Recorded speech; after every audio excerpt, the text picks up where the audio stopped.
योगी आदित्यनाथ के उस काम का चैप्टर जो काम 30 साल में यूपी का कोई मुख्यमंत्री कर ही नहीं पाया।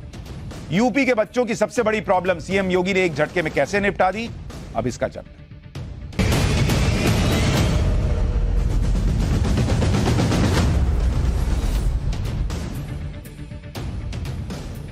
एक वक्त था जब यूपी को नकल के लिए जाना जाता। नकल मतलब एग्जाम हो रहा है तो लोग बैठ के नकल कर ले रहे हैं, पास हो जा रहे हैं।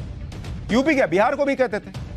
हम लोग बिहार से आते हैं, बिहार बोर्ड से पढ़े हैं, तो लोग सोचते थे कि चोरी ही करके नंबर लाया हो। यूपी बिहार बदनाम। दूसरे राज्यों से लोग, एक वक्त था कि पेपर देने आते थे कि यूपी में तो नकल करके पास हो ही जाएंगे, ये हाल था।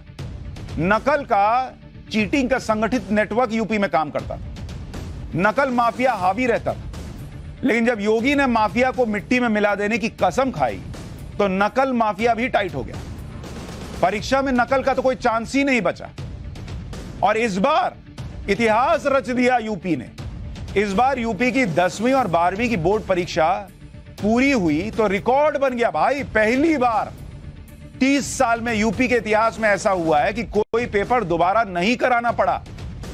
जबकि पहले ऐसा अक्सर सुनने में आता था कि नकल की वजह से जगह जगह पेपर कैंसिल करना पड़ा। जिन एग्जाम सेंटर के पेपर कैंसिल होते थे उनके सभी छात्रों को फिर से पेपर देना पड़ता था। जिसने अच्छा दिया बेचारा फिर से देता था, जिसने खराब दिया उसको तो मौका मिलता था, लेकिन जिसने अच्छा दिया वो बेचारा परेशान होता था कि किसी दूसरे की सिस्टम की गड़बड़ी की वजह से हमको फिर से देना पड़ा। और पता चला अगली बार दूसरा पेपर आया, जो नहीं पढ़े उतना अच्छी तैयारी नहीं, नंबर खराब हो जाता था। यह था यूपी।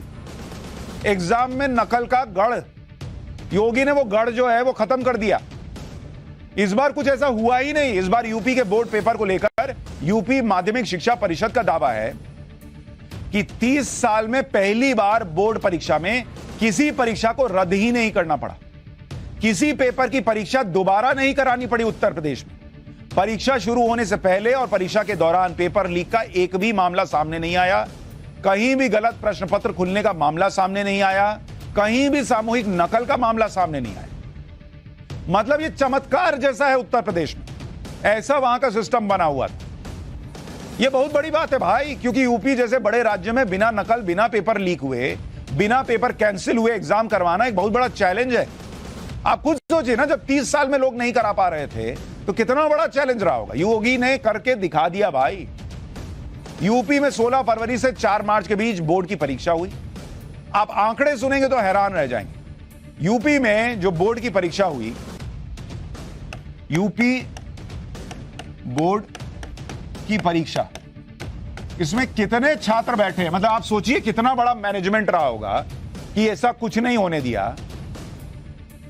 एग्जाम में कितने लोग बैठे? एग्जाम में बैठे करीब 54 लाख छात्र। देख रहे हैं, 54 लाख छात्र। मतलब 54 लाख छात्र में से एक को भी नकल करने नहीं देना। यह है यूपी में इस बार हुआ। एग्जाम सेंटर कितने थे? 8,753 सेंटर पर एक में भी नकल नहीं होने देना। यह है नया यूपी। एग्जाम रूम कितने थे? एग्जाम के लिए जो कमरे बनाए गए थे वो थे 1,43,000 रूम। और उन 1,43,000 रूम में से एक में भी वो नकल वाला परिंदा पर नहीं मार पाया। 2 शिफ्ट में एग्जाम हुआ, सुबह में और दोपहर में। जहां इतने बड़े स्तर पर एग्जाम हो रहा हो वहां एग्जाम को नकल फ्री और पेपर लीक प्रूफ आयोजित करना कोई छोटी मोटी बात नहीं। वो भी तब जब राज्य में बोर्ड परीक्षा में पेपर लीक या सामूहिक नकल का लंबा इतिहास रहा। आप यह भी सोचिए कि यह उस देश में मुमकिन हुआ जहां नकल कराने के लिए लोग दीवार पर लटक जाते हैं। आपको बिहार की पुरानी तस्वीर दिखाता हूं जो 2015 में आई थी। कैसे बोर्ड एग्जाम दे रहे छात्रों को उनके परिवार वाले और उनके दोस्त दीवार पर लटककर नकल करवा रहे थे। यह तस्वीर देश में नहीं दुनिया भर में चर्चा का विषय बनी थी। सोचिए किस तरह से देश का नाम खराब होता था। यह मार्च 19, 2015 बिहार की तस्वीर दिखा रहा हूं। खिड़की पर चोरी कराने वाला खड़ा है। यह बिहार की तस्वीर इसलिए दिखा रहा हूं क्योंकि यही कमोबेश नकल का कल्चर देश के कई राज्यों में था, जिसमें से एक यूपी भी था। ताकि आपको समझ में आए कि आज एक भी पेपर लीक ना होना, एक भी जगह चोरी ना होना, इन तस्वीरों को याद कीजिएगा तो समझ में आएगा कि बिहार यूपी के लिए कितनी बड़ी चीज हो सकती है। यूपी में इस बार नकल को लेकर इतनी सख्ती हुई कि 10वीं और 12वीं के बोर्ड एग्जाम के लिए जितने रजिस्ट्रेशन हुए उसमें करीब 4 लाख छात्र तो पेपर ही देने नहीं आए। मतलब वो हिम्मत ही नहीं जुटा सके कि जाएं और वहां पर चोरी करने तो मिलेगा नहीं, तो सोचे छोड़ो घर ही बैठो। मतलब कुल रजिस्ट्रेशन हुआ 58,85,745 और पेपर देने आए 54,54,174। 4 लाख गायब हो गए।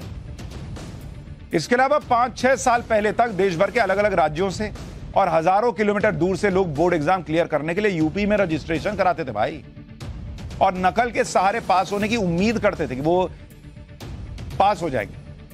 वो भी इस बार बहुत कम हो गया।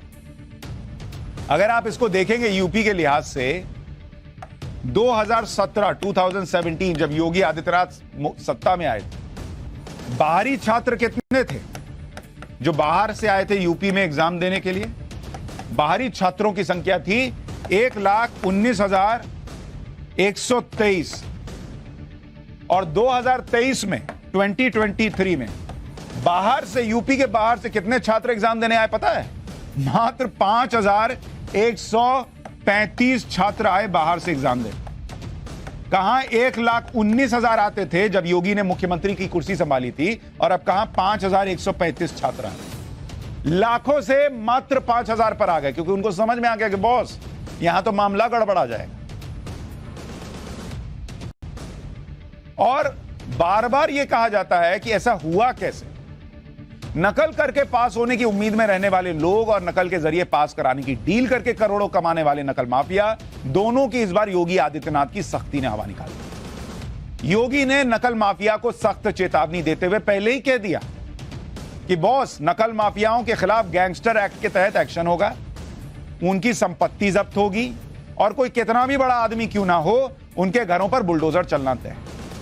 तो लोग ये सोचते हैं कि अतीक अहमद के घर पे बुलडोजर चल रहा है, उसके गुर्गों के घर पे बुलडोजर चल रहा है, तो सिर्फ वो मर्डर करने वाले, चोरी करने वाले, डकैत, यही लोग परेशान होंगे, यही लोग लाइन पे आएंगे। बॉस, वो देख के दूसरों लाइन पर आ गए, ये नकल माफिया लाइन पर आ गया। उसको समझ में आ गया कि योगी मींस बिजनेस, यह आदमी छोड़ेगा नहीं।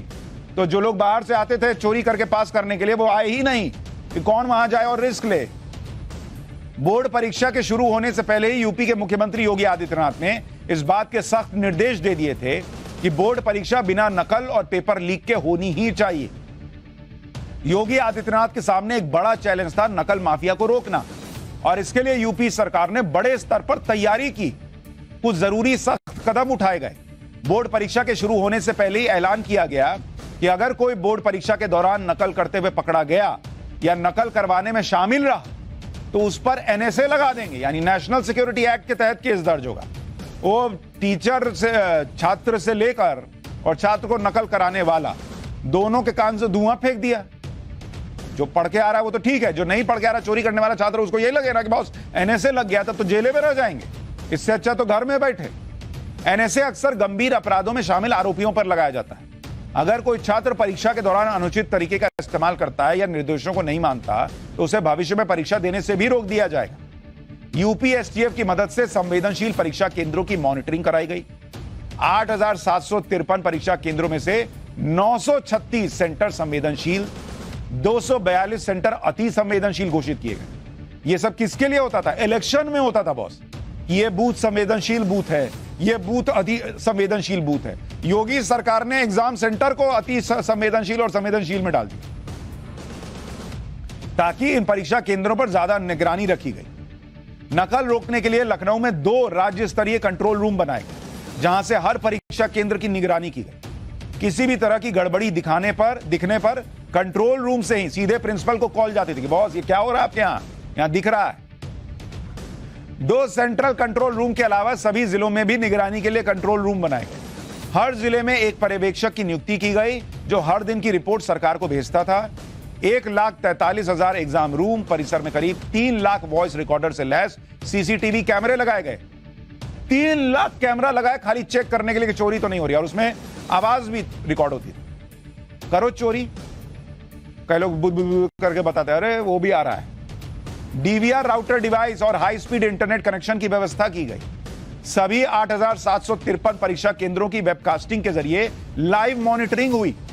जमीन पर परीक्षा केंद्रों की निगरानी के लिए 521 मोबाइल टीम बनाई गई। जिसमें 1390 सेक्टर मजिस्ट्रेट और 455 जोनल मजिस्ट्रेट शामिल हुए। मतलब युद्ध स्तर पर काम हुआ कि नहीं, रोक देना है तो रोक देना है, और रुक गया। यह योगी आदित्यनाथ ने भाई करिश्मा टाइप कर दिया है यूपी के लिए। चोरी नहीं हुई, और वो मेहनत है, वो तैयारी है, तब नहीं हुई है।